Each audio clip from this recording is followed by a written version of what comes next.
अस्सलामु अलैकुम वरहमतुल्लाह। उम्मीद आप खैरियत से होंगे। मुअज़्ज़ज़ नाज़रीन, पेश है आपकी खिदमत में आज की हदीस। तो चलिए दोस्तों, आज की वीडियो स्टार्ट करते हैं।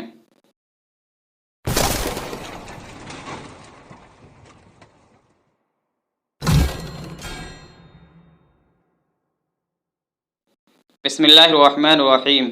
हदीस शरीफ का तर्जमा तिरमिज़ी की हदीस है। हदीस नंबर है 1952।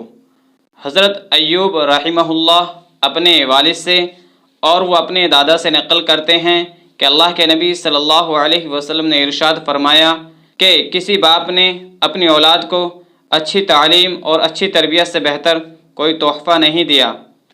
तो दोस्तों, ये हदीस शरीफ का तर्जमा था जो कि हमने आपको बताया है।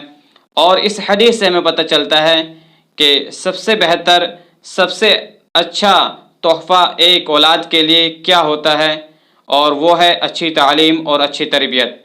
इसलिए हर मुसलमान को, हर इंसान को चाहिए कि वो अपनी औलाद की अच्छी तरबियत करे और उन्हें अच्छी तालीम दे। अच्छी तालीम देने का मतलब ये नहीं है कि उन्हें डॉक्टर बनाया जाए या सिर्फ उन्हें आईएएस या प्रोफेसर बनाया जाए, बल्कि अच्छी तालीम का मतलब यह है कि जो भी आप उन्हें तालीम दे रहे हैं वो बिस्मि रब्बिकल्लज़ी खलक़ के तहत होनी चाहिए।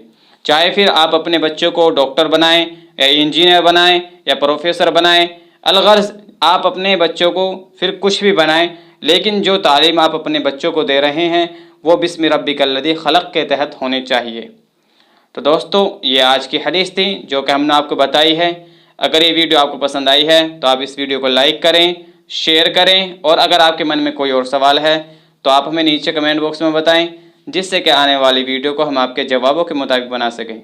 तो दोस्तों, आज की इस वीडियो में बस इतना ही। मिलते हैं एक नई दूसरी वीडियो के साथ। तब तक के लिए खुदा हाफिज़।